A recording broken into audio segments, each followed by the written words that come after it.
The subject about which I am going to speak to you tonight is why I am not a Christian.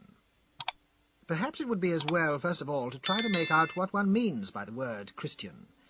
It is used these days in a very loose sense by a great many people. Some people mean no more by it than a person who attempts to live a good life. In that sense, I suppose there would be Christians in all sects and creeds, but I do not think that that is the proper sense of the word, if only because it would imply that all the people who are not Christians, all the Buddhists, Confucians, Mohammedans, and so on, are not trying to live a good life. I do not mean by a Christian any person who tries to live decently according to his lights. I think that you must have a certain amount of definite belief before you have a right to call yourself a Christian. The word does not have quite such a full-blooded meaning now as it had in the times of St. Augustine and St. Thomas Aquinas. In those days, if a man said that he was a Christian, it was known what he meant. You accepted a whole collection of creeds which were set out with great precision, and every single syllable of those creeds you believed with the whole strength of your convictions. What is a Christian? Nowadays it is not quite that. We have to be a little more vague in our meaning of Christianity. I think, however, that there are two different items which are quite essential to anybody calling himself a Christian. The first is one of a dogmatic nature, namely, that you must believe in God and immortality. If you do not believe in those two things, I do not think that you can properly call yourself a Christian. Then, further than that, as the name implies, you must have some kind of belief about Christ. The Mohammedans, for instance, also believe in God and in immortality, and yet they would not call themselves Christians. I think you must have, at the very lowest, the belief that Christ was, if not divine, at least the best and wisest of men. If you are not going to believe that much about Christ, I do not think you have any right to call yourself a Christian. Of course, there is another sense, which you find in Whitaker's Almanac and in geography books, where the population of the world is said to be divided into Christians, Mohammedans, Buddhists, fetish worshippers, and so on, and in that sense we are all Christians. The geography books count us all in, but that is a purely geographical sense, which I suppose we can ignore. Therefore, I take it that when I tell you why I am not a Christian, I have to tell you two different things. First, why I do not believe in God and in immortality, and secondly, why I do not think that Christ was the best and wisest of men, although I grant him a very high degree of moral goodness, the existence of God. To come to this question of the existence of God, it is a large and serious question, and if I were to attempt to deal with it in any adequate manner, I should have to keep you here until Kingdom Come, so that you will have to excuse me if I deal with it in a somewhat summary fashion. You know, of course, that the Catholic Church has laid it down as a dogma that the existence of God can be proved by the unaided reason. That is a somewhat curious dogma, but it is one of their dogmas. They had to introduce it because at one time the free-thinkers adopted the habit of saying that there were such and such arguments which mere reason might urge against the existence of God, but of course they knew as a matter of faith that God did exist. The arguments and the reasons were set out at great length, and the Catholic Church felt that they must stop it. Therefore they laid it down that the existence of God can be proved by the unaided reason, and they had to set up what they considered were arguments to prove it. There are, of course, a number of them, but I shall take only a few. The first cause argument. Perhaps the simplest and easiest to understand is the argument of the first cause. It is maintained that everything we see in this world has a cause, and as you go back in the chain of causes further and further, you must come to a first cause, and to that first cause you give the name of God. That argument, I suppose, does not carry very much weight nowadays, because, in the first place, cause is not quite what it used to be. The philosophers and the men of science have got going on cause, and it is not anything like the vitality it used to have. But apart from that, you can see that the argument that there must be a first cause is one that cannot have any validity.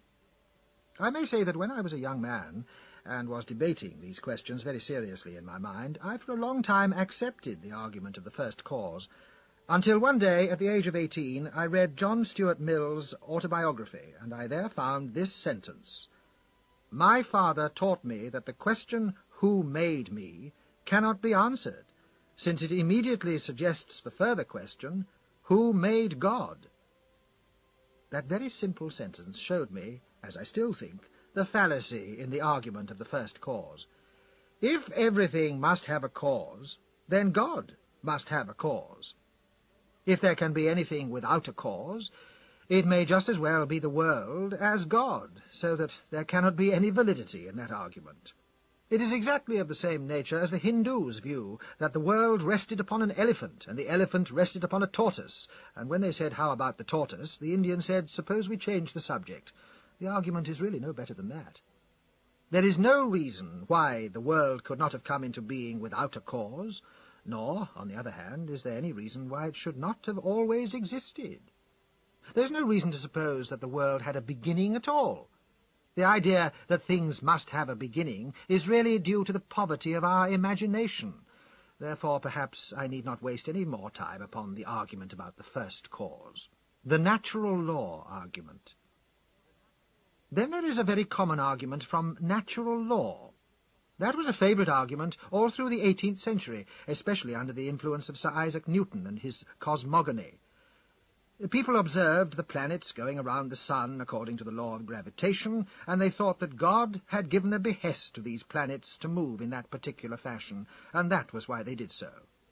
That was, of course, a convenient and simple explanation that saved them the trouble of looking any further for explanations of the law of gravitation.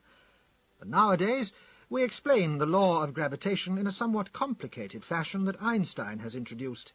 I do not propose to give you a lecture on the law of gravitation as interpreted by Einstein, because that again would take some time.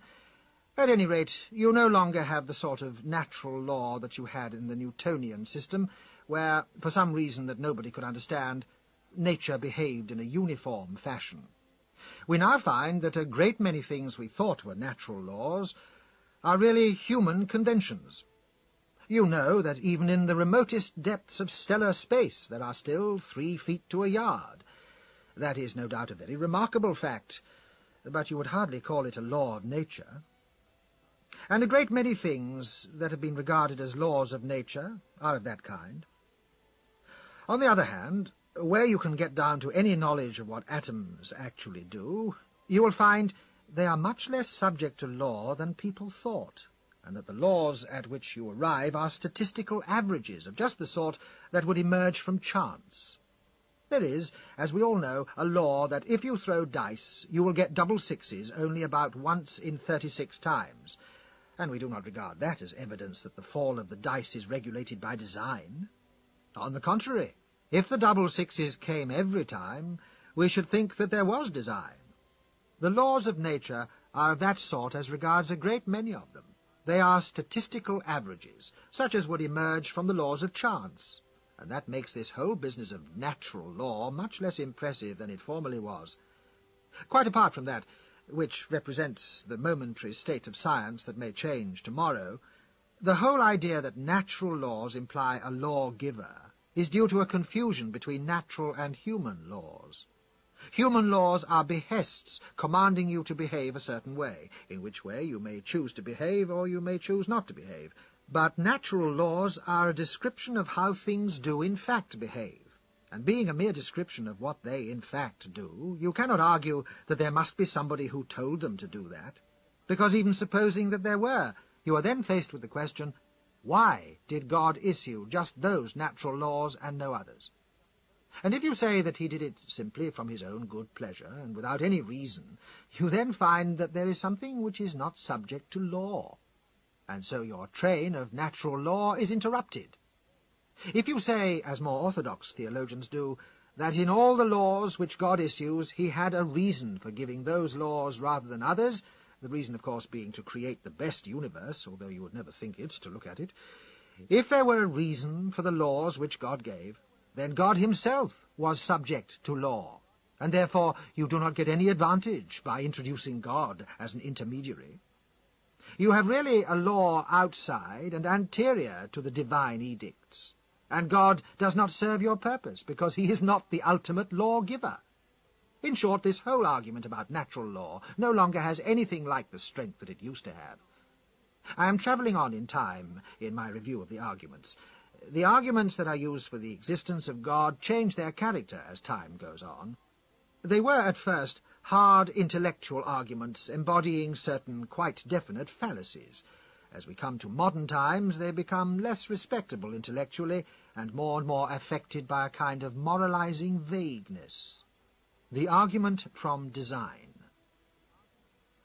The next step in this process brings us to the argument from design. You all know the argument from design. Everything in the world is made just so that we can manage to live in the world. And if the world was ever so little different, we could not manage to live in it. That is the argument from design.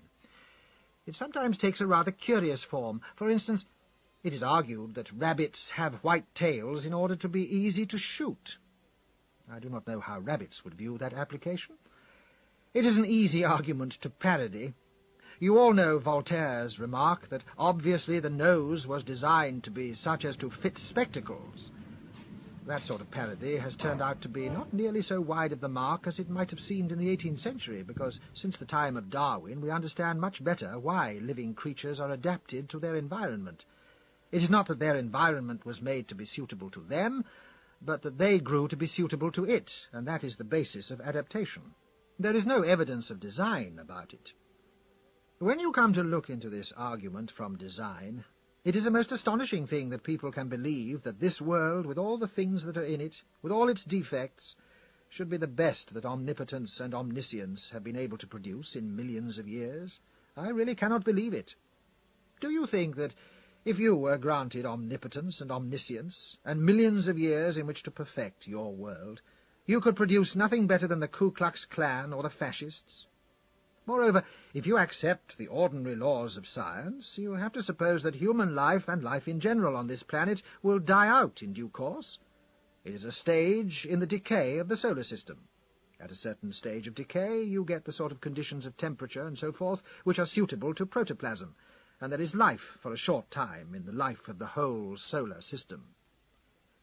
You see in the moon the sort of thing to which the earth is tending, something dead, cold, and lifeless. I am told that that sort of view is depressing, and people will sometimes tell you that if they believed that, they would not be able to go on living. Do not believe it. It is all nonsense. Nobody really worries much about what is going to happen millions of years hence. Even if they think they are worrying much about that, they are really deceiving themselves. They are worried about something much more mundane, or it may merely be a bad digestion. But nobody is really seriously rendered unhappy by the thought of something that is going to happen to this world millions and millions of years hence. Therefore, although it is of course a gloomy view to suppose that life will die out, at least I suppose we may say so, although sometimes when I contemplate the things that people do with their lives, I think it is almost a consolation. It is not such as to render life miserable. It merely makes you turn your attention to other things, the moral arguments for deity. Now we reach one stage further in what I shall call the intellectual descent that the theists have made in their argumentations, and we come to what are called the moral arguments for the existence of God. You all know, of course, that there used to be in the old days 3 intellectual arguments for the existence of God, all of which were disposed of by Immanuel Kant in the Critique of Pure Reason. But no sooner had he disposed of those arguments than he invented a new one, a moral argument, and that quite convinced him. He was like many people. In intellectual matters he was sceptical, but in moral matters he believed implicitly in the maxims that he had imbibed at his mother's knee. That illustrates what the psychoanalysts so much emphasize, the immensely stronger hold upon us that our very early associations have than those of later times. Kant, as I say, invented a new moral argument for the existence of God, and that, in varying forms, was extremely popular during the 19th century. It has all sorts of forms. One form is to say that there would be no right or wrong unless God existed. I am not for the moment concerned with whether there is a difference between right and wrong, or whether there is not. That is another question. The point I am concerned with is that if you are quite sure there is a difference between right and wrong, you are then in this situation. Is that difference due to God's fiat, or is it not?